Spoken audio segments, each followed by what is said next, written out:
Hop là, c'est parti pour un petit tag. Alors, on s'installe confortablement. On se retrouve aujourd'hui pour une nouvelle vidéo qui sera le tag de Papelius. Pourquoi Papelius? Parce que c'est le tag de Cornelius et de Pepper Palace qui ont créé un tag booktube, un tag livresque autour des signes du zodiaque, des signes astrologiques. Donc en gros c'est un signe astrologique et on va dire un trait de caractère qui est plutôt dominant chez ce signe, un livre qui vous a fait ressentir le même type d'émotion. Je me suis dit que entre deux points lecture, entre deux bilans du Cold Winter Challenge, ça serait sympa de discuter, vous et moi, autour d'un petit tag. Et en plus, c'est quand même l'occasion de vous montrer des livres, soit que j'ai jamais présenté sur la chaîne, soit que j'ai présenté il y a longtemps, hein. Vous n'étiez peut-être pas encore là, ce qui est tout à fait normal, donc ça me permet de remettre un peu en avant des livres qui sont, ma foi, plutôt chouettes. On est quand même sur un but plutôt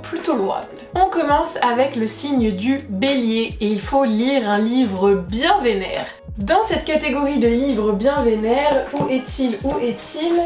J'ai choisi de mettre Baise-moi de Virginie Despentes, et je pense que si vous connaissez un tant soit peu ce livre, vous comprenez parfaitement pourquoi il est dans cette catégorie.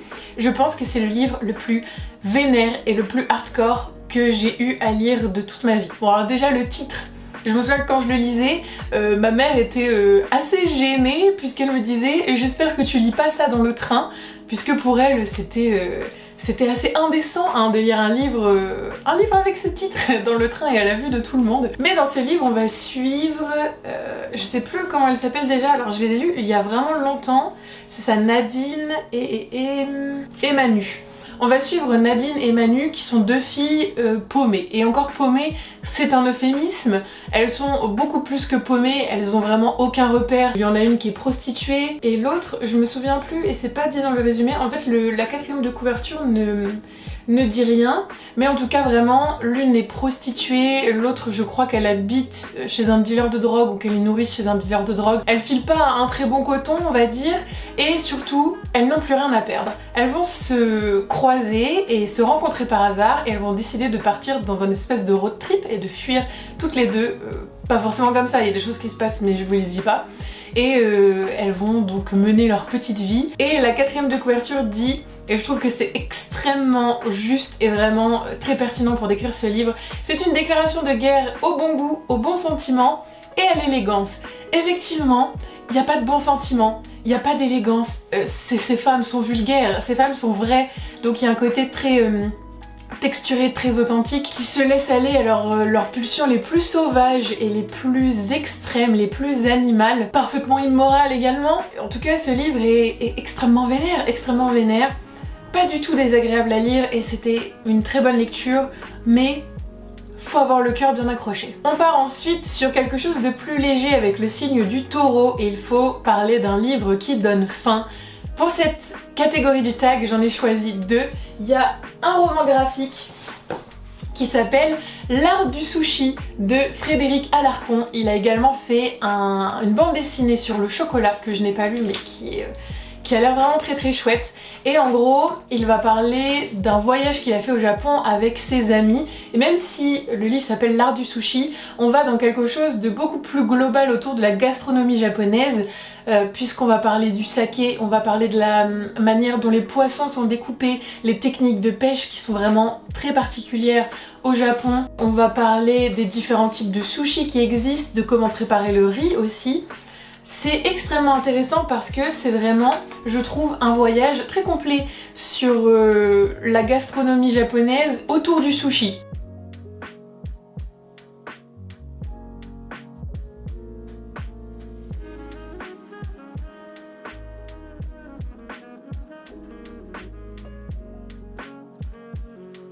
Donc le sushi en lui-même, mais aussi tout ce qu'il y a dans son écosystème. On a aussi tout un détail entre les anciens maîtres du sushi et les nouveaux qui essaient d'apporter un peu de modernité et de rendre ça un peu plus abordable au Japon. Vraiment, ce livre donne faim à en mourir. Je ne sais pas pourquoi je n'ai pas encore acheté celui sur le chocolat, mais je pense que ça va être un régal aussi et que il faudra avoir une petite boîte de chocolat à portée de main après l'avoir lu.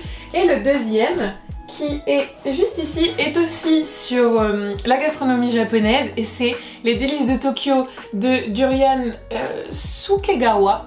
Je l'ai lu il y a pas si longtemps que ça, mais je crois que j'en ai pas parlé sur la chaîne parce que c'était très mignon, très feel good, mais je savais pas trop quoi en dire d'autre. Les délices de Tokyo, c'est les dorayaki. Les dorayaki, c'est des petites pâtisseries japonaises à base de haricots rouges. C'est un jeune homme qui galère un peu, voilà, il travaille, il est pas propriétaire, mais il travaille dans un petit magasin de dorayaki.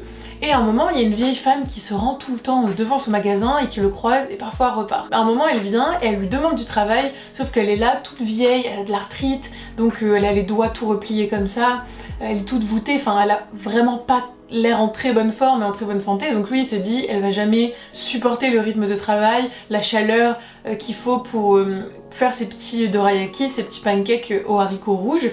Et puis à un moment, je crois qu'elle lui dit laissez-moi faire un test une après-midi, puis il en a marre, il lui dit ok, et elle fait des extraordinaires dorayaki. En tout cas, la pâte qu'elle fait est extraordinaire, alors que celle que lui fait est en fait industrielle, il la fait même pas maison. Et petit à petit va se nouer un lien entre ces deux personnes. C'est un livre très très court qui fait 200 pages, c'est très poétique, c'est vraiment basé sur les relations entre les personnages, sur l'intimité, sur ce qu'on dit et ce qu'on dit pas. Donc c'est quand même des thématiques qui sont récurrentes dans la littérature japonaise. C'est très bonbon, c'est très mignon, c'est très feel good. C'est pas un livre révolutionnaire, mais c'est vraiment un livre qui vous met un peu de baume au cœur si entre deux grosses lectures vous avez besoin de quelque chose d'un peu plus mignon, d'un peu plus doudou, un peu comme Anne de Green Gables mais version japonaise, enfin bref en plus japonisant, parce qu'il y a quand même des ristorizi en fleurs, des dorayaki, des traditions japonaises. Il y a vraiment une image de la gastronomie qui est très organique, où la nourriture va parler, va chanter, va exprimer des choses et il faut savoir l'écouter. C'était très mignon, je vous le conseille. Pour une petite lecture de printemps, je pense pour le printemps, c'est optimal. Passons au signe du Gémeaux avec un livre qui cache bien son jeu. Alors là, on était sur une catégorie où c'était assez, je trouve, difficile de trouver un livre qui cache bien son jeu. Mais moi, j'ai choisi Chanson douce de Leila Slimani. Pourquoi j'ai choisi ce livre? Alors normalement il y a une couverture où vous avez un petit col très mignon en dentelle, col Claudine je crois, très élégant. Là c'est une nouvelle couverture parce qu'à chaque fois ils adorent faire ça quand il y a des films qui sortent. Personnellement je déteste, même si j'aime beaucoup cette actrice.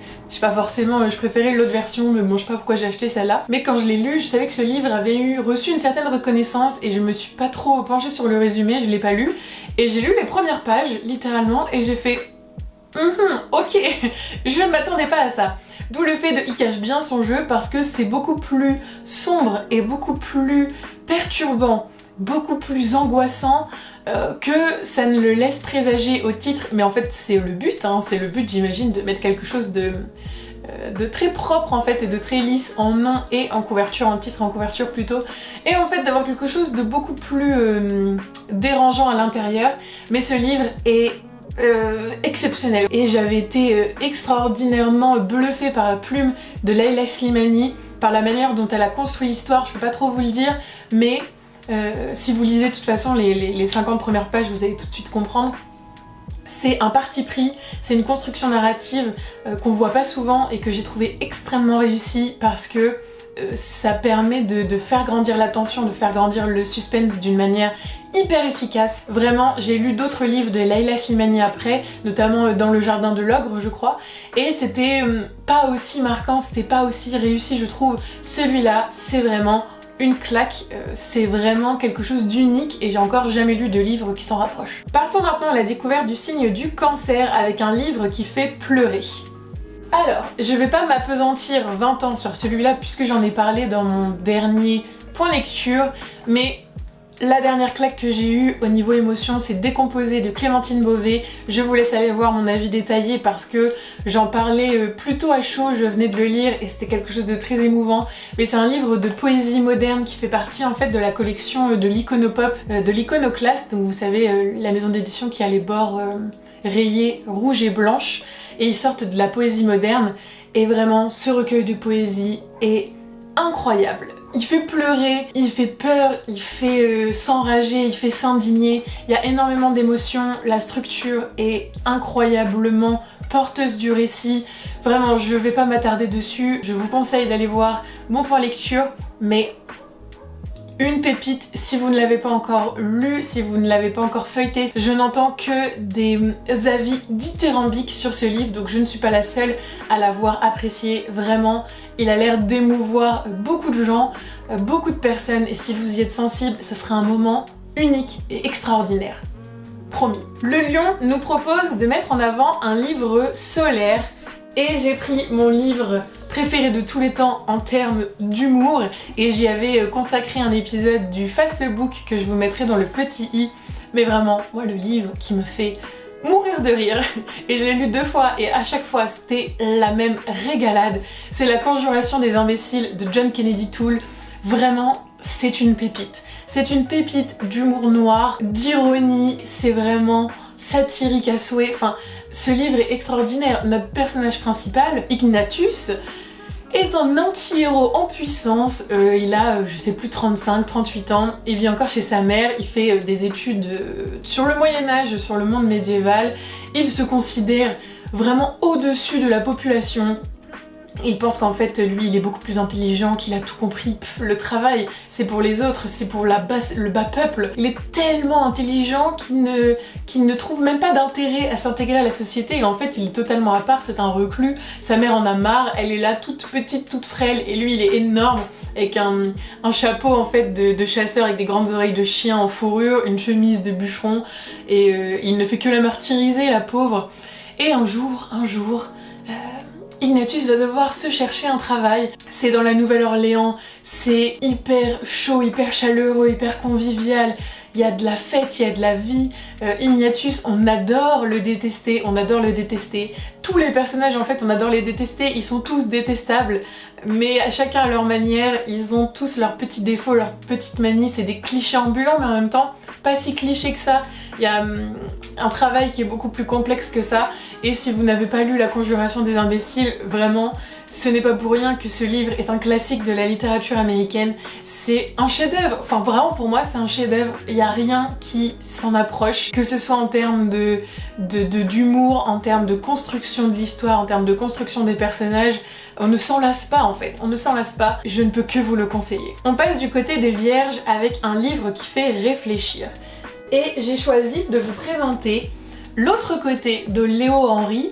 Je crois que j'en avais parlé au tout début de ma chaîne, mais c'est une fable en fait, une fable slash conte fantasy à Cocktepa, et c'est une cité-état, donc tout ça est imaginaire. Ça ressemble en fait à des villes assez sudistes. Donc moi par exemple j'imaginais ça un peu comme en Croatie avec la mer, les montagnes, etc. C'est une fable où le monde de la fantasy, le monde imaginaire est très peu développé. On a quand même un savoir qui est que la connaissance est détenue par des grands prêtres, etc. Le problème c'est que cette cité-état va être touchée par la maladie et que seuls justement les grands prêtres ont le sérum pour guérir, et les familles qui ne veulent pas évidemment souffrir de cette maladie et périr de cette maladie vont devoir quitter la cité, et Rostam, notre personnage principal, c'est justement un passeur qui aide ses familles à partir. Et en gros, cette fable est très intelligente puisque c'est une métaphore, c'est une manière de parler de l'immigration et de l'exil forcé, tout en enrobant ça en fait dans un récit, puisque Rostam il est dans cette philosophie de je comprends, j'ai de la peine, j'aide ces personnes, pour moi je suis impliquée et je les aide et je me sens proche de leurs problématiques. Mais en fait c'est un passeur, il sait pas ce que c'est de devoir s'exiler, de devoir quitter la ville. Tout ce qu'il fait c'est les aider à sortir, et une fois que c'est fait, il les laisse à eux-mêmes, à d'autres passeurs, etc. Il n'a pas de garantie. Et donc même s'il se sent très humain, il y a quand même un certain détachement par rapport au sort des personnes qu'il aide. Sauf que sa fille va tomber malade. Et il va se retrouver de l'autre côté de la barrière. Et c'est vraiment une manière très intelligente, très douce, et en même temps très frappante de parler de l'immigration, de l'exil, des réfugiés en fait qui sont obligés de quitter leur pays, pas par choix, mais parce que c'est ça ou la mort, c'est ça ou la guerre, c'est ça ou la famine. Trouver un refuge est en fait extrêmement compliqué, et même le jour où on en trouve un, Est-ce que c'est notre maison? Non, parce que notre maison on l'a quittée pour toujours et qu'on pourra peut-être pas y revenir. Et même si on compatit, même si on soutient, même si on essaye de comprendre, on n'atteint jamais une pleine compréhension tant qu'on n'a pas vécu en fait cette épreuve, tant qu'on n'a pas vécu cet enjeu de quitter son pays pour sauver sa vie. Et vraiment Léo Henry en parle de manière très intelligente. Et voilà, et l'histoire de Rostam et de sa famille, c'est vraiment une mise en exergue de la réalité de notre monde. Et même si on est dans une cité-état qui n'existe pas, il y a quand même beaucoup de parallèles avec notre monde actuel. Le signe des balances nous fait parler d'une lecture mitigée. J'ai choisi de vous présenter La Nuit des Temps, malheureusement, de René Barjavel, que j'ai lu dans le cadre du Cocorico Challenge de Camelot Magicadou. Et j'ai été très déçue par cette lecture. Vraiment, c'était pas mauvais, hein, c'est pour ça que c'est mitigé et pas négatif. Mais j'en attendais beaucoup. C'est l'histoire en fait d'une équipe de chercheurs en Antarctique qui, au cours d'explorations scientifiques, vont découvrir une espèce de capsule. Et qu'est-ce qui se cache derrière cette capsule? On ne sait pas. Et en fait, j'ai beaucoup apprécié la première partie, le mystère, le challenge, et j'étais très déçue par ce qui se cache dans cette capsule. Et je pense que j'en attendais trop, je pense aussi que je m'étais fait un avis très tranché sur ce que je voulais retrouver, sur ce que je voulais vivre à travers cette histoire. René Barjavel ne m'a pas donné ça. Ce qui arrive, c'est pas de sa faute. Mais j'en entendais beaucoup de bien, ça fait partie voilà, des grands textes fondateurs de la science-fiction du XXe siècle. Je pense que ça ferait un excellent film, je sais pas si ça a été adapté d'ailleurs. Mais c'est extrêmement visuel, extrêmement graphique, l'histoire est quand même très touchante, l'histoire est quand même très sympa, très originale, mais avec toute la SF en fait qui est sortie après, et mes attentes tout simplement de lectrice, j'ai été très mitigée malheureusement sur cette lecture, mais je vous rassure, si ça vous tente, c'est un très gros coup de cœur pour énormément de gens, donc ne vous arrêtez pas à mon humble avis et lancez-vous dans cette lecture si c'est quelque chose qui vous tente de base. Avec les Scorpions, on doit parler d'un personnage tenace. Et quoi de mieux en termes de ténacité, d'abnégation et de résilience que Bakita de Véronique Olmy. Pareil, je vous mettrai mon point lecture sur cette histoire dans le petit en barre d'infos. Mais c'est l'histoire de Bakita qui en fait a grandi au Darfour. Elle va se faire enlever dans son village quand elle a 7 ou 8 ans, elle est vraiment extrêmement jeune.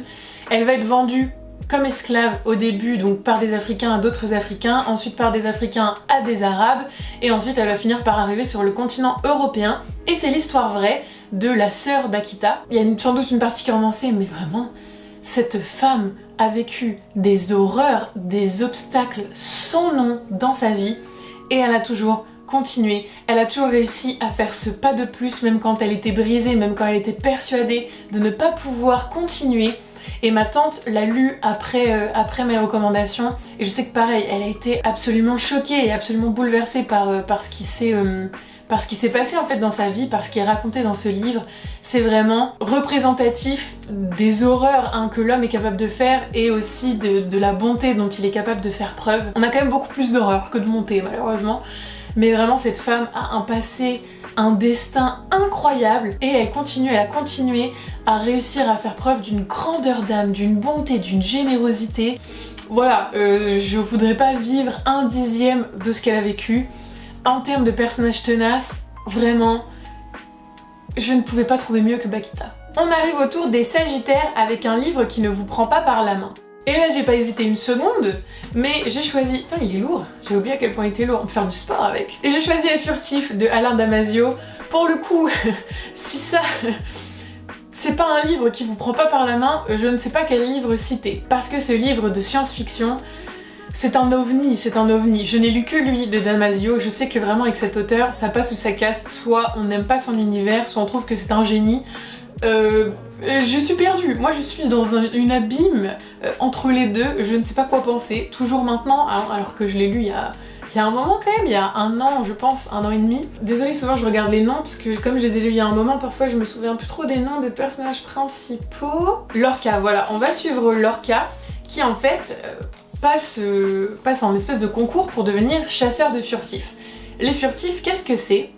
C'est des êtres vivants qui existent à la périphérie de notre vision, à la périphérie de notre conscience. C'est-à-dire que on ne peut quasiment jamais les voir, on ne peut que saisir de brefs instants de leur existence, et en fait dès qu'on arrive à les voir, si on les voit, il se pétrifie et il se transforme en espèce de statue. Mais c'est quelque chose de vraiment très abstrait.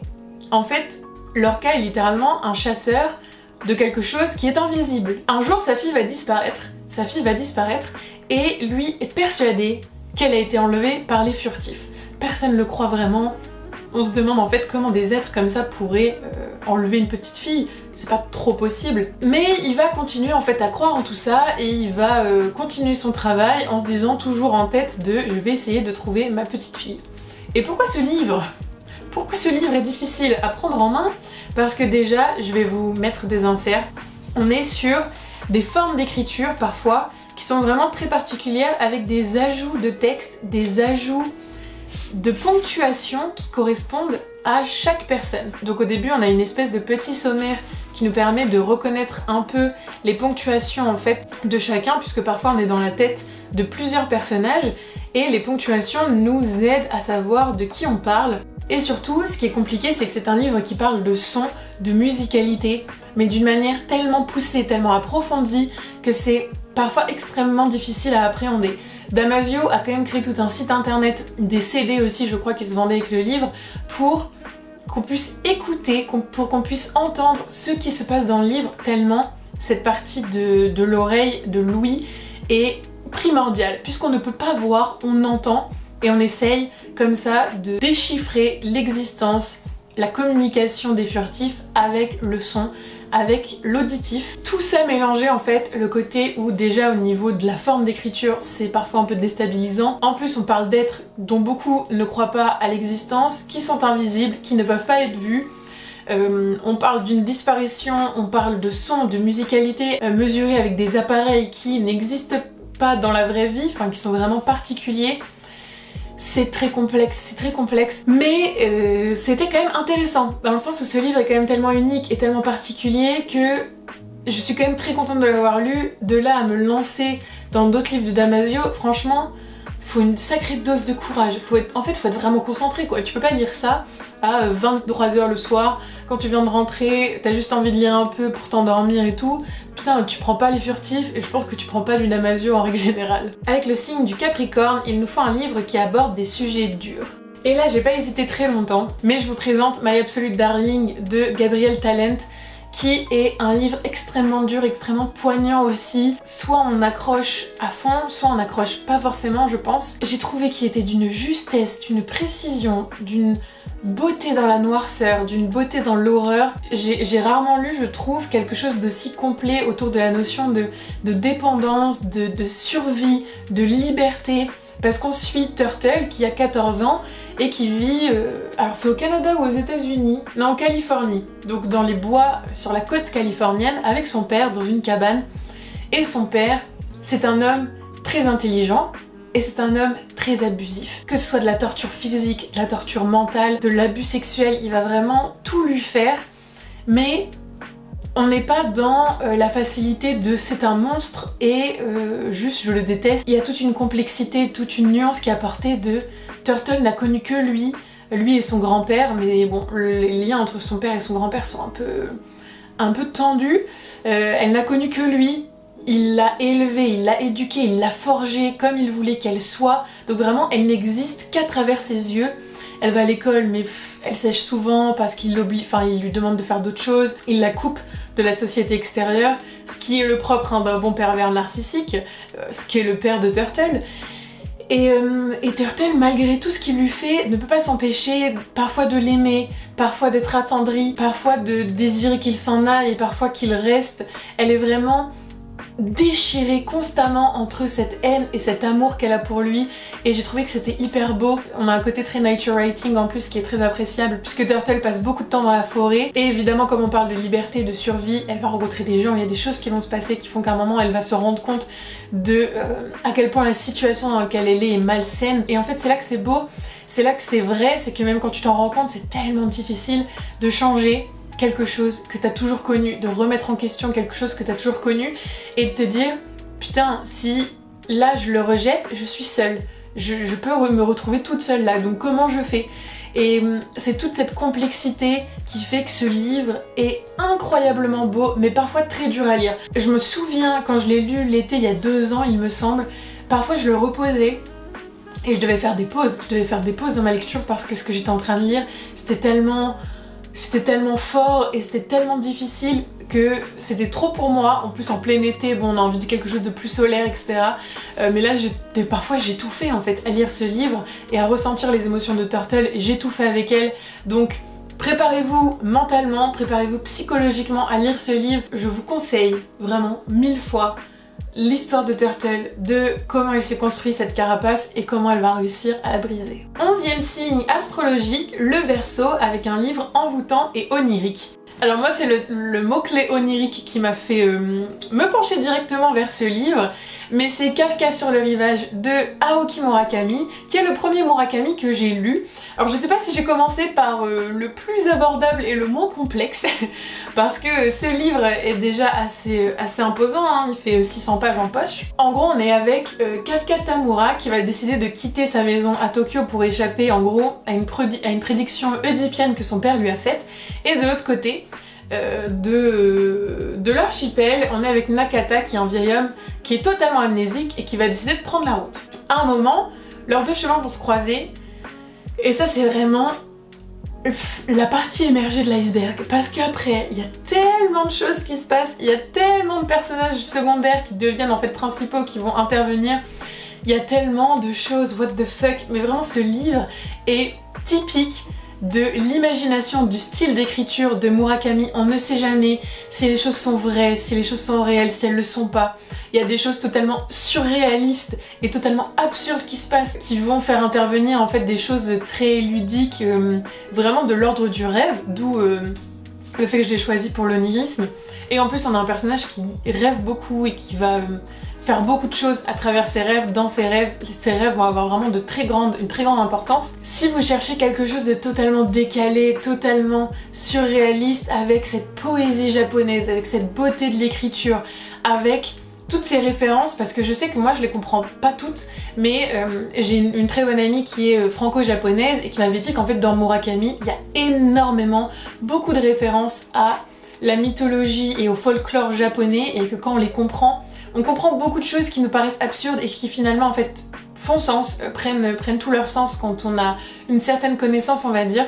C'était un excellent souvenir, parce que parfois je repense à des passages et je me dis mais putain, comment il a pensé à tout ça? Pourquoi est-ce qu'il y a ça qui se passe? Pourquoi est-ce que ça se passe de cette manière, à travers ce personnage, à travers cette mise en scène?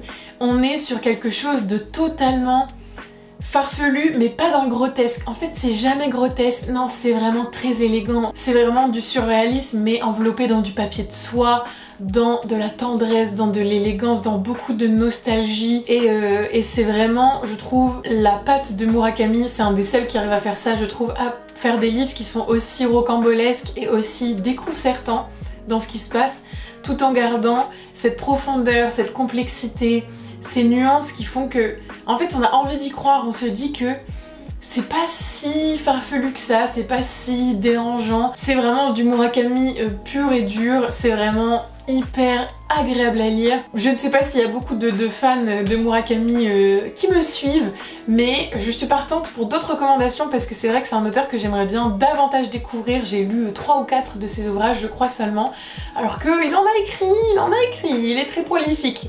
Donc à vos recommandations, je suis grave preneuse. Si je pouvais réitérer l'expérience de Kafka sur le rivage, vraiment, que demander de plus? Et enfin, avec les poissons, nous avons un livre engagé et j'ai choisi un livre qui est sorti il y a un moment. C'est Libre de Digli et Ovidi, c'est ça, Ovidi, et c'est un manifeste pour s'affranchir des dictates sexuels. Et c'est un livre très intéressant puisque c'est la collaboration de Ovidi, qui est une ancienne actrice du X, et qui va vraiment apporter ce côté, cette réflexion sur la pornographie, sur la sexualité féminine, sur la conséquence en fait du porno sur la sexualité des Français, hommes ou femmes.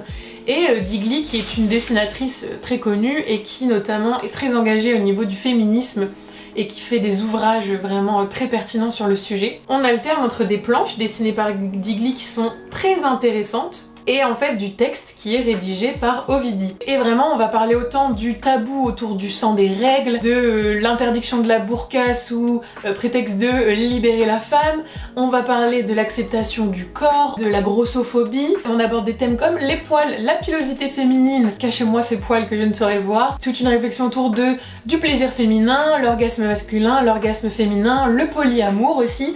Donc bref, c'est vraiment un écosystème très complet autour de la sexualité, des préjugés et des dictates qu'il y a pu avoir. Et je trouve ce livre extrêmement bien fait parce que les planches de Digli sont très drôles. Elles mettent vraiment en image des situations du quotidien qu'on a pu vivre. Et qui sont totalement absurdes et contradictoires. Voilà, ça apporte quelque chose de très léger et en même temps très véridique aux propos un peu plus essai en fait, de type essai de Ovidie. Enfin bref, c'est vraiment démolir les certitudes, les préjugés, les dictates que la société essaye d'imposer aux femmes. Je ne peux que vous le conseiller, c'est je trouve un des meilleurs et c'est un de ceux que je conseillerais le plus parce qu'il est très abordable, très complet, à la fois très approfondi et très poussé et très léger, très drôle avec les planches de Digli. On alterne du texte et des images, ça se lit par chapitre avec donc un sujet, un diktat à démolir par chapitre. Vraiment, si c'est des thèmes qui vous intéressent et si vous avez envie peut-être d'offrir ça à une jeune femme, à une jeune adolescente pour qu'elle puisse comprendre que ce qu'elle ressent est normal mais qu'en même temps elle a le droit et elle a la possibilité de déconstruire tout ce qu'on lui a appris, vraiment meilleur essai / roman graphique pour ça. C'est tout pour ce tag du Papélius. Je les remercie tous les deux d'avoir créé ce tag très sympa parce qu'en plus il permet, je trouve, d'aborder plein de livres différents qu'on a aimé, pas aimé, romans graphiques, BD, etc. J'espère que le tag vous aura plu. N'hésitez pas à le reprendre, faites-le circuler. Si vous avez lu les livres que j'ai présentés, si vous tentez, dites-le moi en commentaire. Si vous avez la foi même de faire le tag en commentaire, eh bien n'hésitez pas, je serai ravie de vous lire. Et puis ça nous permet en fait de ressortir d'anciens livres de notre bibliothèque, de pouvoir aussi nous en tant que créateurs de contenu, de pouvoir vous parler d'autre chose que juste nos dernières lectures et un peu l'actualité du moment. Donc j'espère que ce tag vous aura plu, je vous souhaite une excellente journée, une excellente semaine et je vous fais plein de bisous. À la prochaine!